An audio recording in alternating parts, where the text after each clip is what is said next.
សួស្តីបងប្អូនអ្នកគ្នាថ្ងៃនេះខ្ញុំចង់និយាយអំពីការបោកប្រាស់ការងារដែលជាបទពិសោធន៍របស់ខ្ញុំផ្ទាល់ដែលខ្ញុំបានជួបប្រហែលជាប្រហែលខែមុននេះតែការងារហ្នឹងខ្ញុំធ្វើរៀងយូរដែរប៉ុន្តែវាត្រឹមតែមានការនិយាយទៅយើងត្រឹមតែលាតត្រដាងការបោកប្រាស់ហ្នឹងវាប្រហែលខែចុងក្រោយនេះប្រហែលជាខែ3ខែ4ហ្នឹងវារឿងហ្នឹងវាចាប់ផ្ដើមដោយកំឡុងពេល COVID 2019ហ្នឹងខ្ញុំបានទៅទិញអីវ៉ាន់មួយពីពូអ្នកលក់ចាប់ហួយនៅជិតផ្ទះខ្ញុំហ្នឹងហើយក៏មានហាងកាត់សក់មួយនៅមុខហ្នឹងហើយបាននិយាយលេងមួយពូហ្នឹងថាគេបើកហាងកាត់សក់នៅមុខហ្នឹងពូហ្នឹងថាក៏ប្រាប់ខ្ញុំថាហាងហ្នឹងកាត់ស្អាតតាស្អីឡើងក៏ខ្ញុំបានចាប់ផ្ដើមសាកល្បងថាអូខេហាងកន្លែងហ្នឹងកាត់ស្អាតមែនអត់ខ្ញុំក៏បានទៅសារហើយក៏និយាយគ្នាមួយម្ចាស់ហាងសំណេះសំណាលគ្នានិយាយត្រូវគ្នាច្រើនពេលហ្នឹងហើយក៏ស្គាល់គ្នាស្គាល់អីតាហ្នឹងពេលហ្នឹងទៅហើយក៏គាត់សុំ Facebook ខ្ញុំដើម្បីយកខ្ញុំហ្នឹងធ្វើជា model សម្រាប់កាត់សក់ពេលហ្នឹងហើយពេលហ្នឹងខ្ញុំក៏បានទៅគាត់អីទៅពេលវេលាហ្នឹងវាយូរដែរហើយឆ្នាំ2020នោះហើយយើងនិយាយត្រូវគ្នាច្រើនជាមួយបងម្ចាស់ហាងហ្នឹងហើយកាលហ្នឹងគាត់មានហាងច្រើន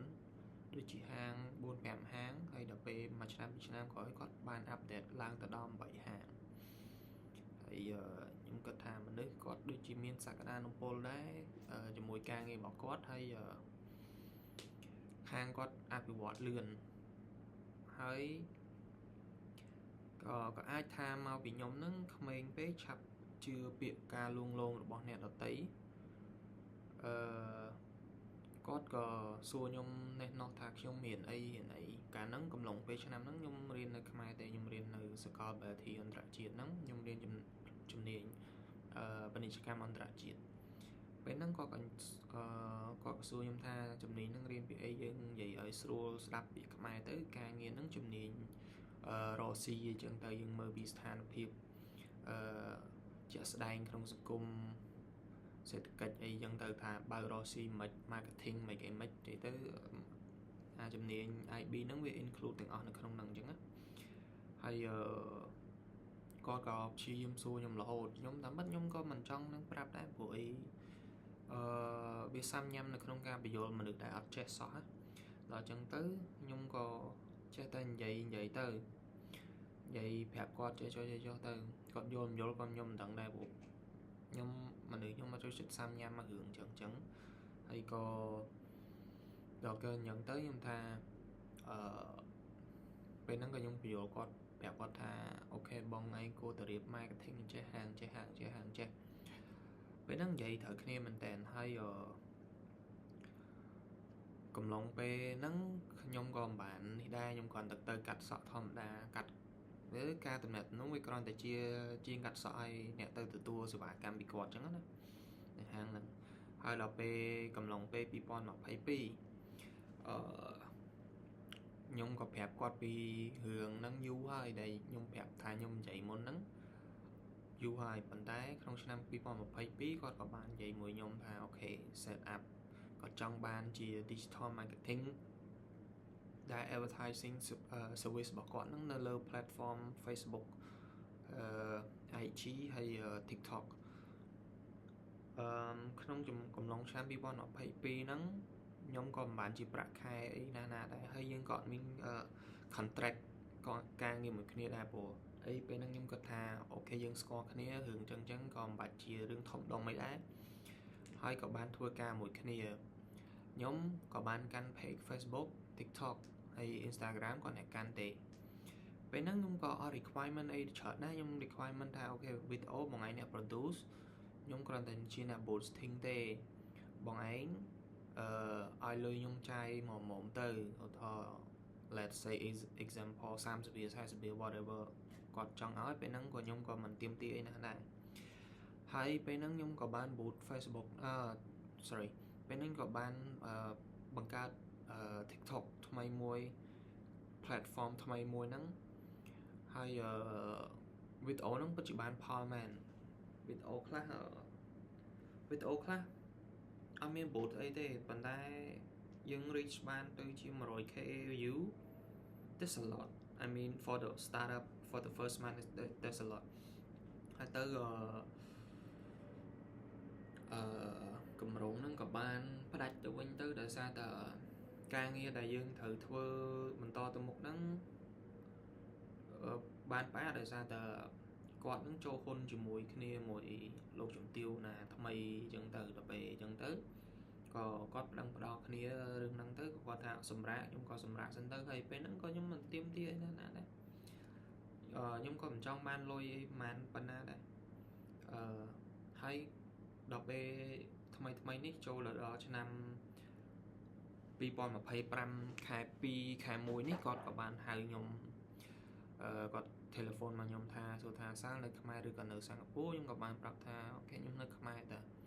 គាត់ទៅក៏បានហៅខ្ញុំទៅហាងគាត់ភាសារឿងការងារយើងក៏បាននិយាយពី business plan ហ្នឹងថាត្រូវរៀបមិនអញ្ចឹងនៅក្នុង digital marketing ហ្នឹងយើងត្រូវរៀបមិនអញ្ចឹងទៅដល់ពេលនិយាយចប់យើង produce ហើយបើកមុំកញ្ចក់តិចក្នុង digital marketing ហ្នឹងគាត់អ្នកធ្វើ content ខ្លួនគាត់ខ្ញុំគ្រាន់តែ manage page TikTok Facebook reply page ទទួលតបសារភ្ញៀវ page អីចឹងហើយលក្ខន្តិកៈយើងក៏បាននិយាយគ្នាដែរថាអូខេមួយអាទិត្យមួយថ្ងៃឲ្យខ្ញុំ30-40រៀលទៅបើយើងគិតទៅ40រៀល4ដងវាប្រហែលទេវា100ជាងតិចតួចទេមួយខែវាតាមពិតទៅវាគិតទៅកម្លាំងពលកម្មថ្លៃអ៊ីនធឺណិតថ្លៃ laptop របស់យើងប្រាប់ប្រើប្រាស់សាំងម៉ូតូដែលយើងត្រូវទៅជួបគាត់និយាយគាត់អីមួយអាទិត្យ10-20ដងហ្នឹងក៏វាលើសលុបអាលុយនឹងបាត់ហើយទៅខ្ញុំក៏បាន build page ហ្នឹងការខិតខំប្រឹងប្រែងរបស់ខ្ញុំប្រហែលជាប្រហែលខែហ្នឹងមួយខែពីរខែដែលធ្វើថ្មីម្ដងទៀតហ្នឹងfollower ខ្ញុំ follower នៅក្នុង page ហ្នឹងវាបាន4,4000ហើយ4000ជាងតិចតួចហើយមេតិកាគាត់អ្នកផ្ដល់ឲ្យហើយអាការ posting របស់ខ្ញុំហ្នឹងវាដើរមែនខ្ញុំអាច post បាន 100k view អាហ្នឹងជា technique របស់ខ្ញុំឯង target audience target audience វាខ្ញុំគ្រាន់តែចង់ឲ្យគេឃើញវីដេអូហ្នឹងសិនហើយខ្ញុំគិតថាបើសិនជាម្នាក់ហ្នឹងជា right audience របស់យើងគាត់ឃើញគាត់នឹង follow អញ្ចឹងហើយខ្ញុំធ្វើអញ្ចឹងឡើងបាន 4000 follower ជាងហើយនៅពេលដែលយើងធ្វើការងារឲ្យស្រេចខ្ញុំក៏បានទារលុយគាត់ថាអូខេបងធ្វើការមួយខែជាងហើយគួរតែឲ្យលុយខ្ញុំខ្លះហើយពេលហ្នឹងខ្ញុំ demand អត់ច្រើនខ្ញុំគិតថាមួយអាទិត្យឲ្យខ្ញុំតែ30-40រៀលក៏បានដែរប៉ុន្តែដល់ពេលយើងធ្វើការងារបានហើយធ្វើអីបានហើយគាត់ក៏បាននិយាយថាខ្ញុំឲ្យបងឯងគាត់ក៏បានប្រាប់ខ្ញុំថាបងឲ្យអនឯងតែ10រៀលទេ like what the fuck 10រៀល$10បើយើងគិតមើល10រៀលសម័យឥឡូវចាក់សាំងអស់3រៀលបាត់ហើយម៉ូតូ Scoopy អសងធម្មតាហើយក៏អត់មានគិតថាថ្លៃអូខេ laptop internet យើងប្រើប្រាស់សម្រាប់ការ monitoring boosting champagne ហ្នឹងហើយ laptop សិតតែរបស់យើងប្រាប់ថាកម្លាំងពលកម្មយើងខួរក្បាលយើងដែលយើងទៅរៀនអស់លុយរាប់ម៉ឺនហើយដល់ពេលគាត់ថាឲ្យខ្ញុំ10រៀលខ្ញុំក៏បានប្រកែកថាឲ្យ10រៀលមិនបាច់ឲ្យក៏បានដែរដល់ពេលដែលនិយាយអញ្ចឹងគាត់អត់ចង់ឲ្យខ្ញុំមែនដល់ពេលខ្ញុំនិយាយប្រកែកខ្លាំងទៅគាត់បាននិយាយថាចុះបងឲ្យបងថាឲ្យអាណៃ10រៀលសិនតើស្អែកខាងស្អែកបងឲ្យអាណៃថែមទៀតដែរតែបើអាហ្នឹងវាជាគ្រាន់តែជាលេសរបស់គាត់ឯងព្រោះអីពេលហ្នឹងបើខ្ញុំអត់និយាយអញ្ចឹងគាត់មិនថាឲ្យថែមទៀតដែរអញ្ចឹងទៅខ្ញុំមិនដឹងធ្វើមិនបានលុយមកខ្ញុំវិញកម្លាំងពលកម្មខ្ញុំខំធ្វើ2ខែដែរវាយើងគិតទៅសាំងម៉ូតូត្រូវទៅជួបគាត់ថ្លៃអ៊ីនធឺណិត laptop ទូរស័ព្ទយើងមិនបានមក free ណាយើងត្រូវយកលុយទៅទិញដែរហើយការងារទាំងអស់ហ្នឹងក៏អត់មានឲ្យរបៀប device មួយសម្រាប់គ្រប់គ្រងអីអត់មានអីទាំងអស់គឺរបស់ប្រើយើងសាំងម៉ូតូយើងថ្លៃអីក៏យើងអញ្ចឹងណាហើយគាត់ថាបើលុយ boot ហ្នឹងគាត់ឲ្យប៉ុន្តែឲ្យ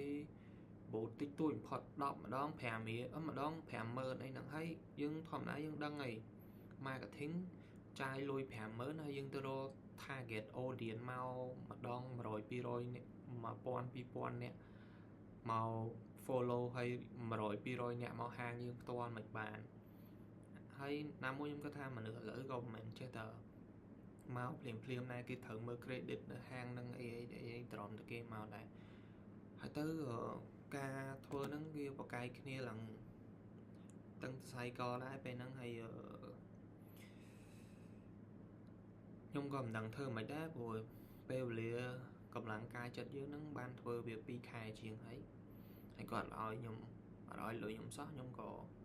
delete លុបចោល TikTok page ហ្នឹងហើយFacebook page ហ្នឹងទៅព្រោះបើយើងគិតថាខ្ញុំគិតថាការងារយើងចំណាយពេលរាប់ខែខ្ញុំសុខចិត្តអត់មានលុយអត់មានអីខ្ញុំគិតថាជួយគ្នាដល់ពេលយើងជួយគាត់មិនជួយយើងមិនដឹងធ្វើមិនដែរអ្នកជួយក៏មិនចេះជប់អ្នកជប់ក៏មិនចេះជួយហើយគាត់